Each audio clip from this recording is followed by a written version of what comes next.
Et tout de suite, l'édition, le journal de l'émission, présenté par Dominique Farrugia et Pénélope Solette.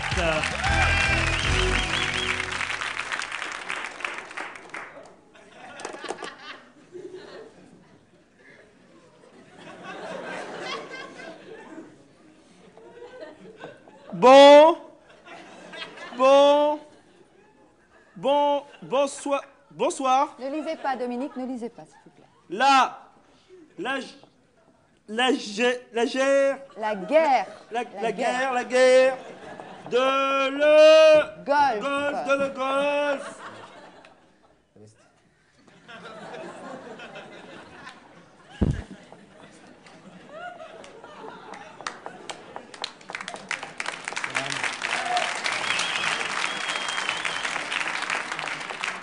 Maurice, le chargeur.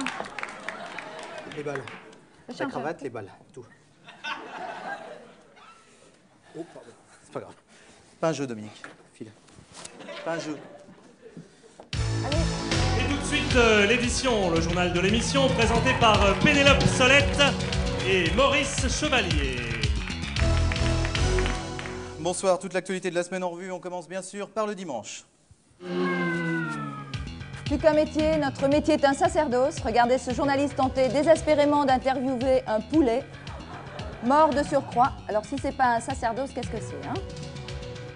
Le métro, on ne le prend pas assez souvent. Et on a tort. Et puis en Israël, on continue à s'amuser et aller au spectacle malgré les scuds. Regardez, derrière cette chanteuse, vous voyez passer les missiles. Les Israéliens sont très courageux. Lundi, un sondage, il se frotte les fesses sur un sondage qui affiche une hausse de la popularité du chef de l'État François Mitterrand, qui gagne 10 points, un jambon et 4 boîtes de raviolis. C'est exact, Maurice. Il faut souligner que le chef de l'État avait déjà, la semaine dernière, gagné 1 point et aussi des raviolis. Oui, on peut donc dire que si le conflit dure, le chef de l'État a intérêt donc à aimer les raviolis. Autre chose, Pénélope? Oui, c'est en se suçant l'oignon qu'il a au pied que l'homme qui porte un poireau sur le nez est arrivé à éternuer des soupes. Effectivement, c'était tout autre chose. Passons au mardi. Mardi, la France a appris avec stupéfaction la démission de son ministre de la Guerre, Jean-Pierre Chevènement. Alors Pénélope, s'il vous plaît, faites-nous le récit de cette incroyable journée. Oui, Maurice, alors le ministre a démissionné et il est rentré chez lui. Merci Pénélope de nous avoir rappelé par le menu cette folle journée. Folle journée puisque c'était un petit peu comme un cadavre exquis à la Agatha Christie. Tout à fait, Maurice. Chevènement, ex-ministre de la Défense, remplacé par Pierre Joxe, ex-ministre de l'Intérieur, remplacé par Philippe Marchand, ex-ministre délégué aux collectivités locales, remplacé par Jacques Schmarco, ex-ministre des Relations avec France Région 3, remplacé par Évine Bell, ex-madame Chotard, qui était avec Louis Lambert, et c'est le colonel Moutarde qui a tué avec le chandelier dans la véranda. Non, dans la véranda. Eh oui, bien sûr. Vous avez gagné alors? Non, oui, j'ai gagné, c'est moi. C'est bien joué. Mercredi. Mercredi, c'était le lancement de l'offensive terrestre irakienne contre les forces alliées. Alors, pour le résumé de cette chaude journée, nous retrouvons Gabriel Pavillon en direct live et par téléphone. Gabriel, alors cette journée? Excusez-moi, la motion est partie, là, il n'est pas là. Ah bon? Bon, ben je rappellerai plus tard, merci. Je dois lui laisser un message. Dites-lui que Maurice Chevalier de l'édition a téléphoné. Maurice Chevalier. Comme les chanteurs. Bien. Excusez-moi, un petit problème de liaison. Nous allons essayer de le joindre tout à l'heure. Passons tout de suite au jeudi. Jeudi, c'est en regardant le fond de son slip après les premiers bombardements sur Bagdad que Saddam Hussein aurait eu l'idée de déclencher une marée noire dans le Golfe.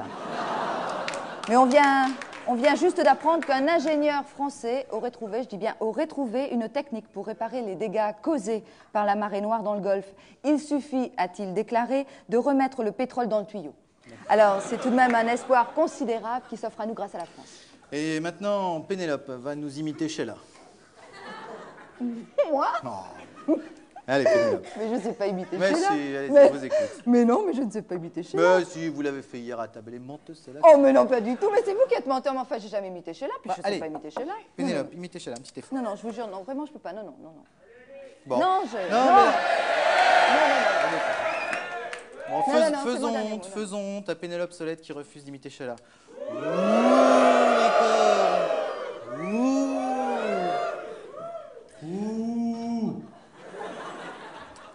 Passons au vendredi. En cette période de trouble dans les deux camps, on cherche l'arme secrète, celle qui fera basculer la guerre. Sur ce terrain, la France n'est pas la dernière. Un reportage de Marcel Sacom. Voici l'ancien casou, encombrant, énorme. Et puis, voici le nouveau casou. Regardez-le, il est portable. C'est définitivement le casou de James Bond avec un pare-vent. Et c'est vraiment l'arme idéale.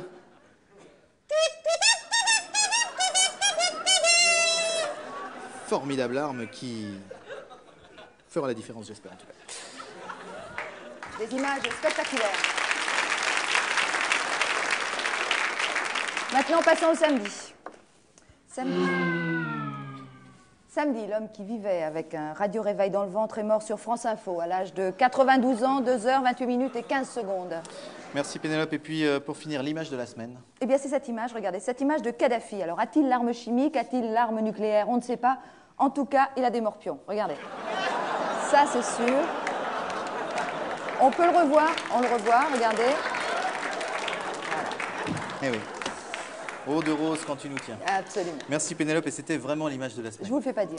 Prochaine édition, prochaine émission. Bonsoir, merci à toutes et à tous.